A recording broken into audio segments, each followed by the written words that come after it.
I'm Corinne Schaefer, and welcome to Create Outside the Box. This episode marks our 1-year anniversary of our Creative Operations podcast. And to celebrate, we're looking back at all of the amazing guests that I've had the opportunity to speak with over this past season. If you're interested in watching this anniversary episode, please visit our Creative Operations YouTube channel under the playlist Create Outside the Box. My very first guest was Christina Jones. This singer, performer, and artist has a bright future ahead of her. When we sat down, we discussed her current album, You Were My Compass. I asked Christina, also a poet, if she had any plans of setting her words to music and how she wanted to use her voice. So in addition to singing, you use your voice to write poetry.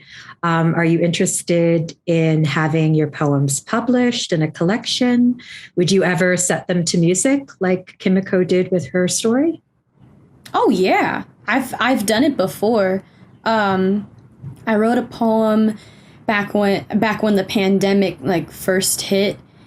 I was having a really, really rough time mentally. And I don't even remember writing the poem, but I revisited it a few months later and I shared it with my now partner. I just wanted to show him and say, hey, I completely forgot that I wrote this, but I wanted you to hear it. And he just set it to music and I thought it was the coolest thing that I had ever heard.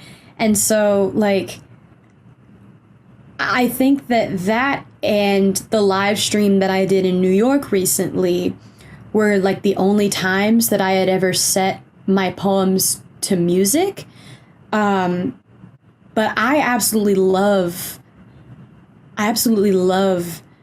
the idea of writing poems for music and things like that, and setting them up to different ambiances and different sounds and things like that. And I would also love to have my poems published.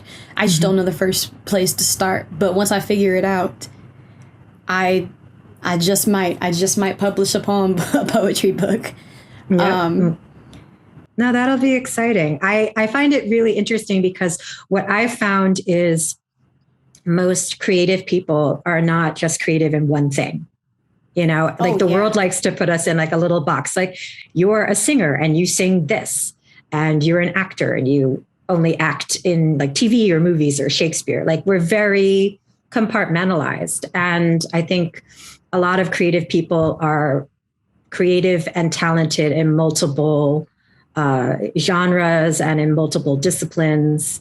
And I think it's just our way of expressing. And I think it's really cool, that you are a singer, but yet you're using your voice, your own voice, to express what you're feeling, not only what's given to you as a performer. The one thing that comes to mind when I think about using my voice is to maybe to lead or to awaken something in people. Mm-hmm. 'Cause some of the poetry that I do write, while sometimes it is about mental health, sometimes it's about love, sometimes it's about, I don't know, past memories or things like that. But I also love to write poetry that reflects life today, reflects things like Black Lives Matter and police brutality and just being proud to be Black in America and just being Black in general. Mm-hmm. And I want to use my voice to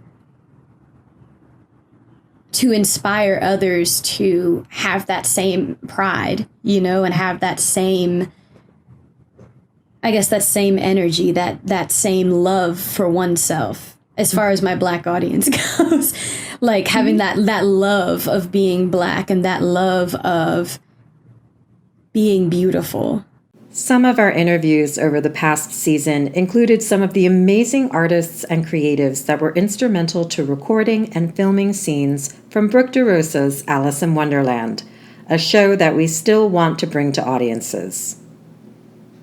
Norbert Kohler, who is currently on tour with André Rieu as part of the Berlin Comedian Harmonists, played the Mad Hatter in our videos. In discussing what future roles he would like to play, we discussed how men and women bring different skills and perceptions to the table. The dream of, because I like the music so much, is playing the show The Secret Garden. Maybe it's because I like to do my gardening here, and I don't know if it has to do with that fact that I'm a gardener by myself. No, but the music, I think, and I think one song is better than the other in The Secret Garden, and that's why on my list is still Archie from The Secret Garden. It's a beautiful story. It's beautiful music. I love that show, and it's not done enough. I really feel that for some reason it's underrated, and I think audiences would love it because, again, it's a beautiful story. And like you said, each song is better than the next. And if you give the audience a chance, you got great music, great story. Who's not going to enjoy that? Yeah, that's true. It's written by two ladies, and I think you can. Do you know the names of them? I know Lucy Simon and Mark Simon's sister. Yes, and I think you can tell that it's written by women. I have the feeling it's very sensitive and emotional. Yeah.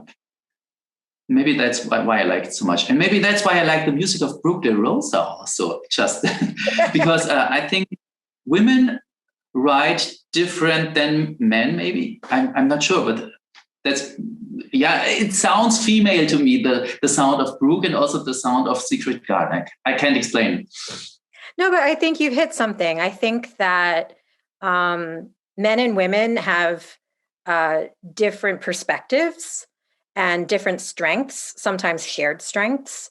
And I think that women with their sensitivity and sometimes their EQ, their emotional intelligence tends to be, I'm generalizing here, but tends to be sometimes a little bit higher. And I think that it's the best combination when men and women can come together to write and storytell and bring our strengths together and collaborate. But yeah, there is a difference when, women are in leadership roles, whether that's a composer or a musical director or director. You do feel kind of a shift in energy, and it's not good or bad. It's just a different feel. Exactly. It's just different. Continuing with sharing the creative process behind the videos from Brooke DeRosa's Alice in Wonderland, I sat down with dancer, choreographer, and movement artist Sarah Azell, who served as the assistant director and choreographer for the videos. We sat down twice to discuss the Mad Hatter and then later the filming of Home. In this excerpt, we talk about what it was like to collaborate on the artistic process. When we started shooting these videos, it was also really nice to enter into your creative world, which has always been super succinct and very clear, which is a gift often when there's direction like this, that where the trajectory is just very sure. And then it's so easy as a collaborator to come into that and just, use what I can do to help that blossom. So, yeah. I wanted to talk to you more about that because for me, I don't know, I felt like instantaneously we spoke the same language. Like you were very quickly in my head and we were speaking the same language. We had the same ideas. And to me, then I could have really like absolute trust and just let you go and trust you as a choreographer, trust you as an assistant director. And if, I was in a scene, for example, that if you said it was good, it was good. Do you always have this intuitive connection or? I feel like every collaboration is different based on who I'm working with and also what they want from me and what the end goal is. Having the opportunity to work with you because you are so clear right off the bat and also clear with yourself on what you want, I feel like that intuitive coordination was you just set the stage for that to be very natural. Well, and supported all of that. So we brought chemistry, but I think it's really about, I think that's possible with any collaboration if things are structured in a way where that can be invited. And if, for me as a collaborator, if I'm very, very clear on what my task is or tasks, and, basically what we're all striving towards. Yeah. And I was nervous in the beginning because you are such a beautiful dancer, a creative person. You've done choreography for multiple projects. I've seen some of your work before we even started collaborating on the Mad Hatter. And then I was feeling guilty coming to you going, I would like Bob Fosse. And I felt like, oh gosh, she's going to hate me because I had this very distinctive style in mind. Was that limiting? Was that helpful? How did you make that your own?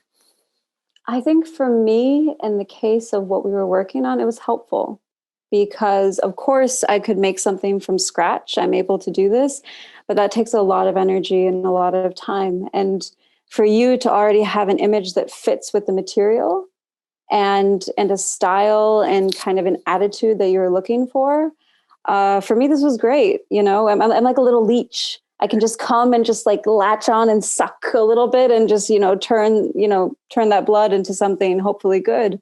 So it wasn't limiting. I think freedom comes from structure, actually. And yeah. I'm the first person to be like the hippie in the woods with no structure, but really a certain kind of structure is very important to have leeway to be creative. So it was wonderful. Intuition is an important process for artists, as it is a way of creating that is about connecting into your emotions and responding to what feels right. I dove into this topic with my next guest, Anastasia Zuzman, who is an extremely talented singer, artist, performer, and photographer. One of your talents is intuition, and you use your intuition to guide yourself, but also your artistic choices. And I think that's everything that artists are hoping to do is kind of get to that inner voice of what I want to say. How do you block out all of the noise and get to that intuition? How do you guard that? Do you have any practices that you do? Is it something that just comes naturally to you? I just stopped blocking them because I found out the more you block, the more energy you spend of just holding a door.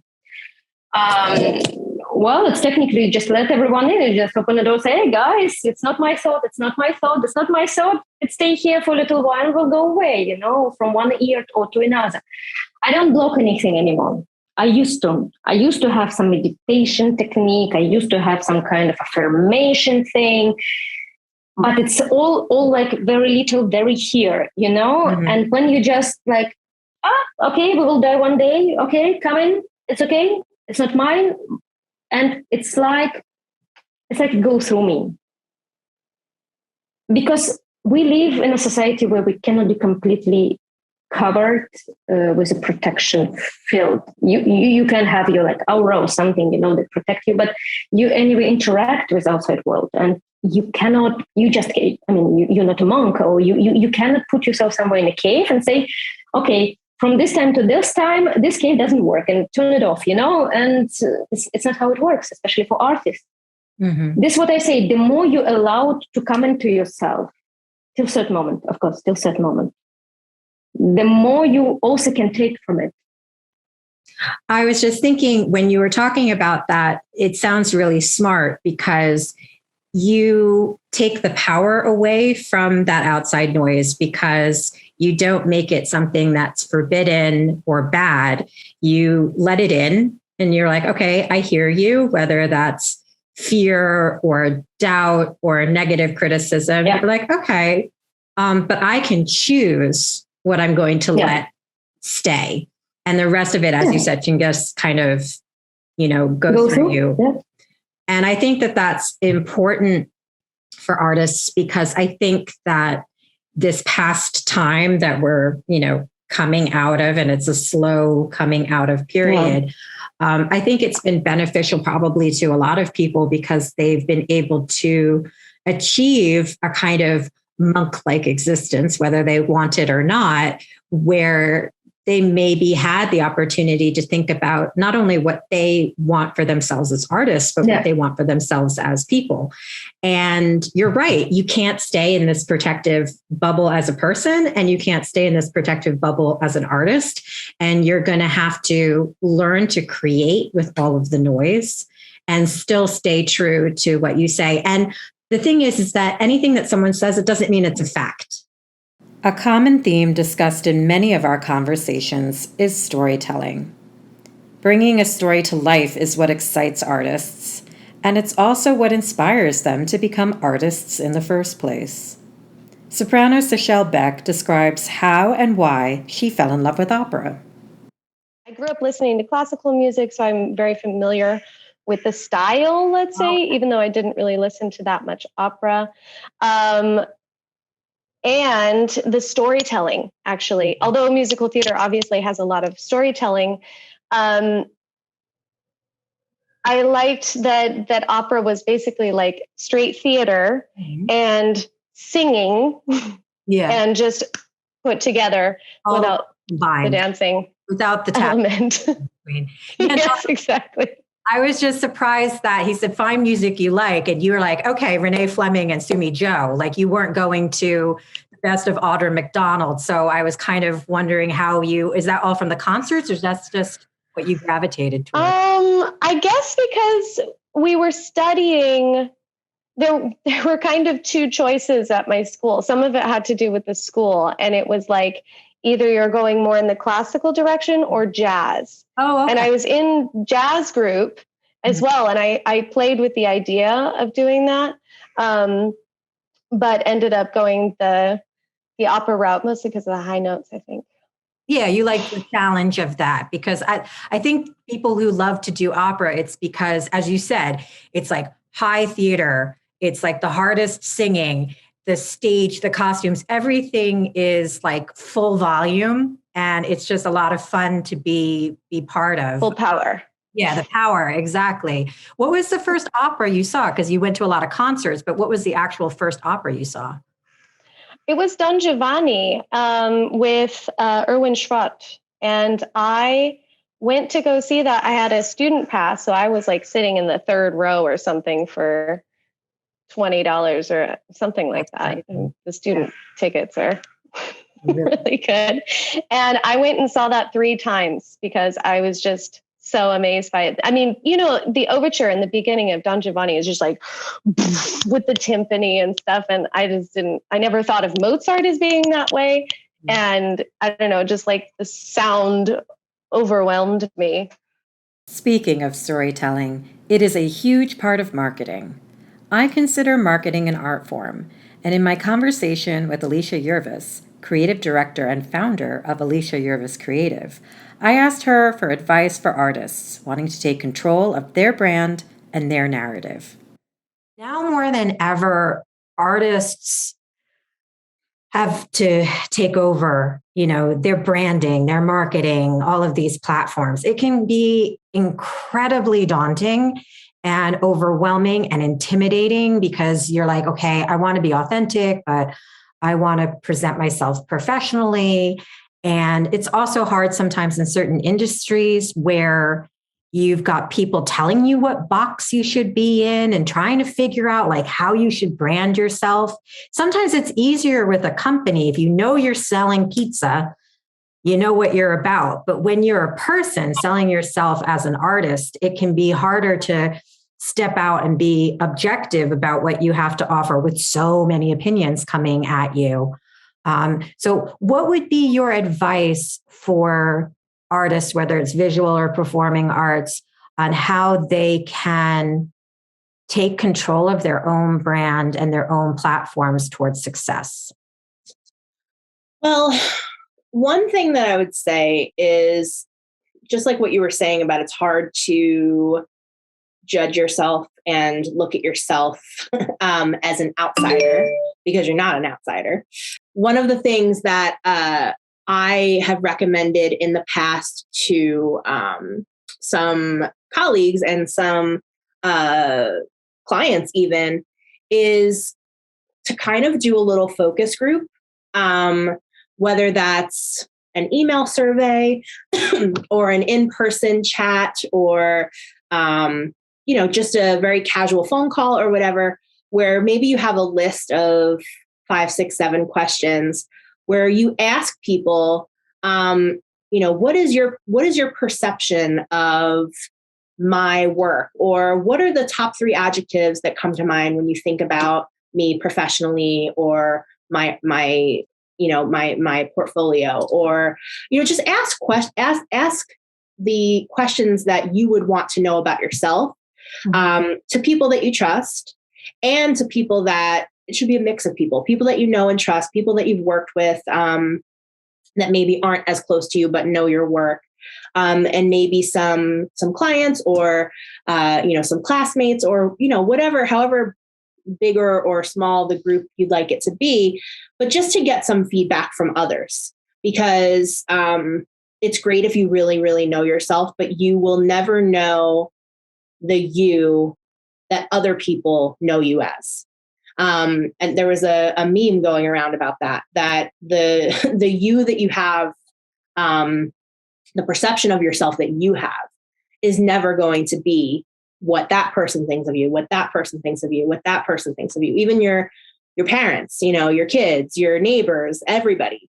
And so when you start to gather that data and see like, wow, everyone is really saying that I'm super organized, I don't feel that way, or everyone is saying that I'm, so, I'm so smart, or I'm so generous, or I really suck at being on time, or, whatever the things are. I think that can kind of give you some indicators of how you are perceived and what you can kind of lean into, and also maybe what you need to work on or what you can improve on a bit. And I think you can ask questions to those people too and say like, could you talk more about this point? I really thought that was so interesting. And just for information for yourself. Yeah. I think that's a good thing to do if you're working on building your personal brand or working on building your business brand. And so that's one thing. And then the other is kind of what I was talking about before regarding the values that you have. What do you want to be known for? What do you want to make sure that people understand about you and your work, or your product, or your mission, or your history? And to know that whatever you're putting out there, to be consistent with it, so that when someone, sees something that immediately reminds them of you, they're going to tell you, or they're going to think of you when they see that thing. That happens to me sometimes with hot pink stuff, or 80s, or, unicorn glitter stuff, or whatever. Like, oh my God, I saw this thing. It made me think of you. What is that for you? What is that for your look, or your business, or your portfolio? And then also, again, the consistency piece, like making sure that you are prioritizing creating content, which should be fun. I know sometimes it's not always fun, but when you know that you're using it as a tool to further your career, to grow your network, to get jobs, to tell your story, just think of it like that. Think of it as investing in another tool, just as you've invested in your education, your training, your clothing, your transportation, whatever. When we talk about art, we often focus on the finished product. It's easy to think that things magically come together.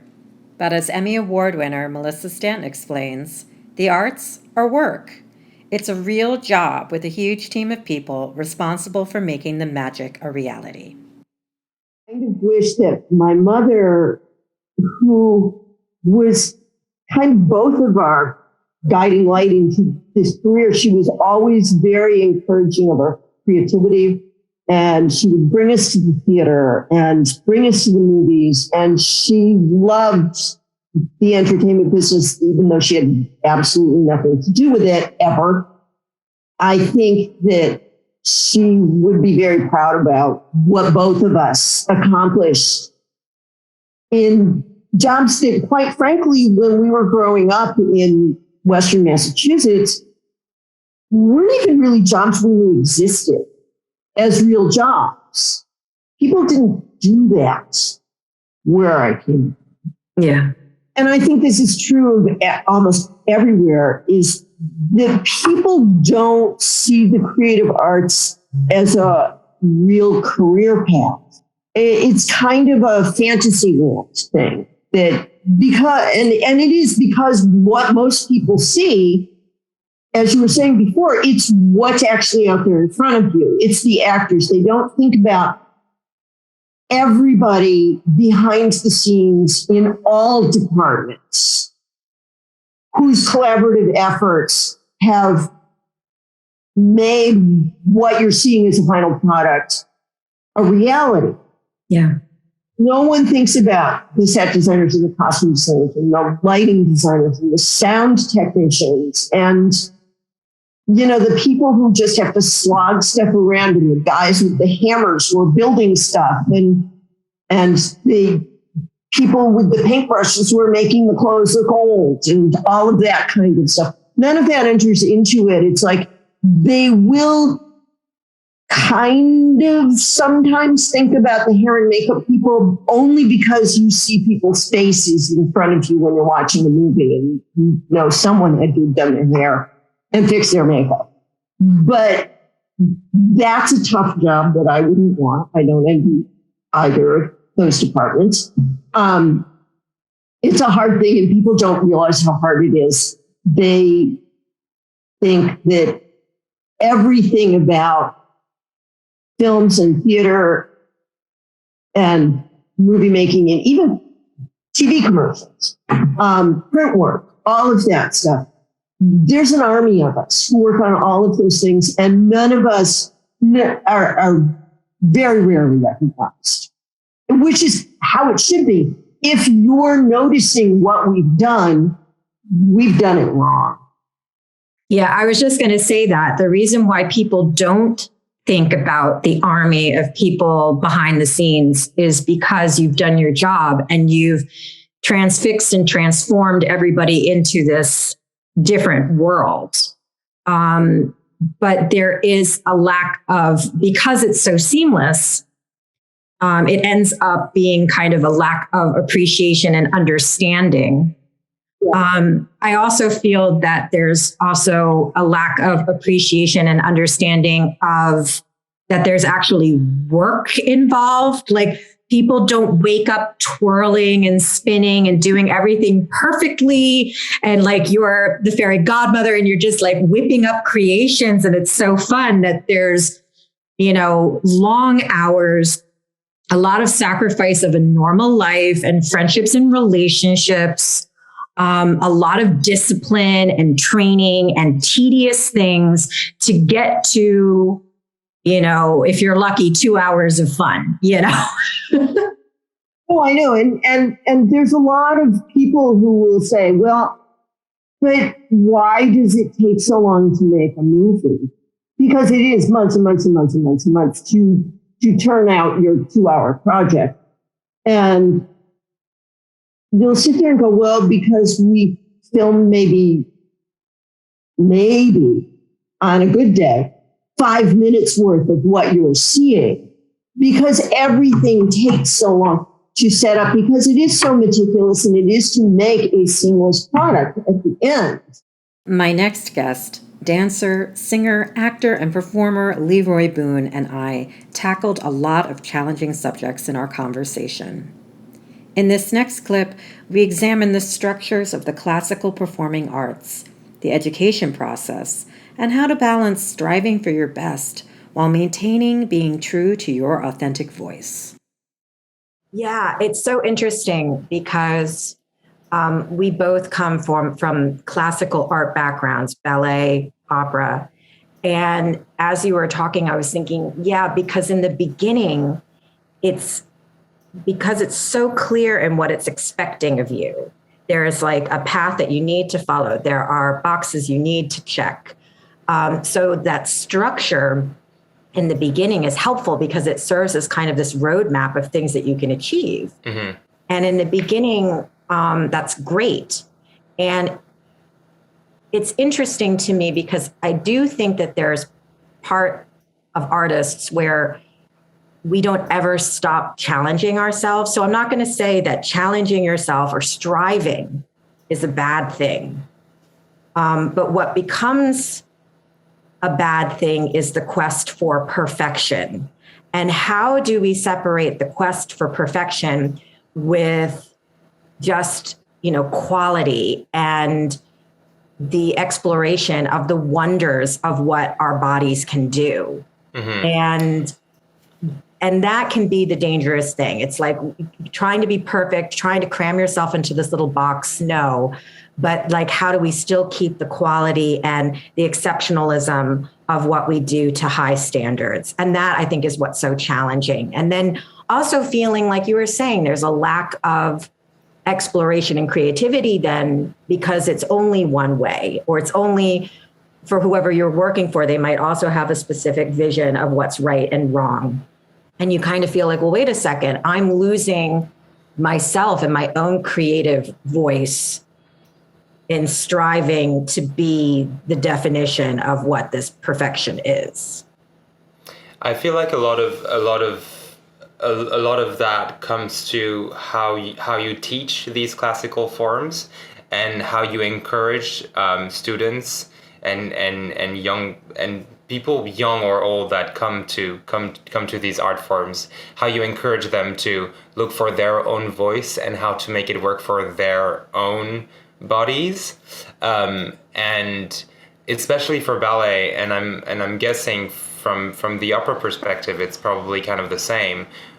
The teachers in big institutions have these quotas to fill in a way, and have these very specific ideals they reach for, and this very specific image for their institution they look for. And so there's a culture of pass or discard that is a little bit entertained there. And I'm sure there are ways to achieve the same ideals of quality and of high technical education, while keeping an eye on nourishing students, especially young people who are still forming their personalities and forming their taste and forming their their ideas and their ideals, and making sure you encourage them to look outside the box as well as within the confines of the technique you are teaching them, and encouraging them to see that even if you don't have all the box checked within the institution, there are so many things that you can bring in to keep being rich and juicy as an artist. Well, and that's the problem, is that, you lose part of the artist sometimes in this, they would often joke with certain institutions calling it the factory, because you had so many people coming in and learning this technique and being churned out into the world. But if there's always such a quest for perfection, then you've got a lot of people that are kind of in the same cookie cutter image of each other, because they have been taught to repress what makes them unique. And the audience wants unique. The audience wants authenticity. So you have to figure out, like, okay, yes, we need to impart this technique. And yes, we have to make sure that there's a certain standard of quality that's maintained in these art forms. But we still need artists who are allowed to express themselves individually. Mm-hmm. Otherwise, why have the art form? We can design robots to do things perfectly. Artists are influenced and inspired by a variety of things. Visual artist Chelsea Hill, aka Illustrating Diva, gives us an insight into what influences and inspires her whimsical and creative illustrations. How does your love of music and how does your experience as a singer influence the work that you do? Well, I've always loved people's stories. Even when I was young, I would pick an opera singer I really liked and just learn everything I could about them, like their life, how they where they grew up, how they became, the artists that they are. So a lot of my subject matter is it's opera singers. It's Maria Callas, it's Joan Sutherland, it's people that I grew up listening to. My kind of unique spin on it is that I also love fashion and kind of like in humor and wit. So it's taking subject matters I like, it's an homage to them, but dressing them in clothes that I would love to wear, putting them in like colorful situations, trying to make them more accessible to people who maybe have never heard of them, like putting like a fun spin on it. So that's truly where music and like the love of like the performer and the life of the performer has influenced my work as a visual artist. And, it's celebrating people that inspire me and that have impacted, my life growing up. Like I would just listen literally for hours to like Callas or Renee Fleming and just like daydream. Like the music was kind of a catalyst to letting my mind wander and just like opening up like daydreaming imagination. So I think it's always been connected. Who knows where it'll expand to? Like right now I like drawing people, but 2 years from now, who knows like where the inspiration will spark. Artists are also known for pushing boundaries and defying limitations. That can be challenging, especially for a traditional art form like opera. Here I ask Bryn and Campbell Vertesi of the cast what they would like to see for the future of opera. Well, speaking of, pushing things further and wanting to continue in this direction, what direction would you like to see opera go into? Well, it's funny you asked that because I'm not necessarily going to speak on behalf of the cast because this is a conversation that is still happening with the cast right now. We are coming up to a point of evolution, mostly because we've been together for so long now, and some of our team members have some longer life goals that they want to explore. Mm-hmm. So we are at a point in which we have a chance to evolve in a way that is not yet known. But for me personally, I've been thinking about this a lot. What do I want to see with opera? What do I want my next steps to be? How do I want to leave my mark on this art form that I love so much? And I have sort of funneled it down to, I want to create a collective that is going to power the next generation of classical music makers. I want to be the boost that people need to help develop their ideas, to help develop their projects, get the money behind it, and actually see them through to fruition in the same way that I did and that Cam did for the cast. We want to see more projects like this because much like diversity in a team is fantastic, diversity in the industry is also fantastic. So we don't just want the opera houses and the traditional sort of locations where you're going to, or presentations of this music. We also want to see this sort of indie opera movement, but actually being supported in a real way. I hope that you've enjoyed this look back of season 1 of Create Outside the Box. We're looking forward to bringing new episodes with new guests and new topics that we hope will continue to inspire in season 2. Please subscribe, rate, and share our podcast. You can listen to Create Outside the Box on Spotify, Buzzsprout, Apple Podcasts, and iHeartRadio. Check us out on our Creative Operations YouTube channel, where you can subscribe to watch our interviews. You can find and follow Creative Operations on our Facebook page and on Instagram at @CO_Creative Operations. For more information about Creative Operations, please visit www.creative-operations.org.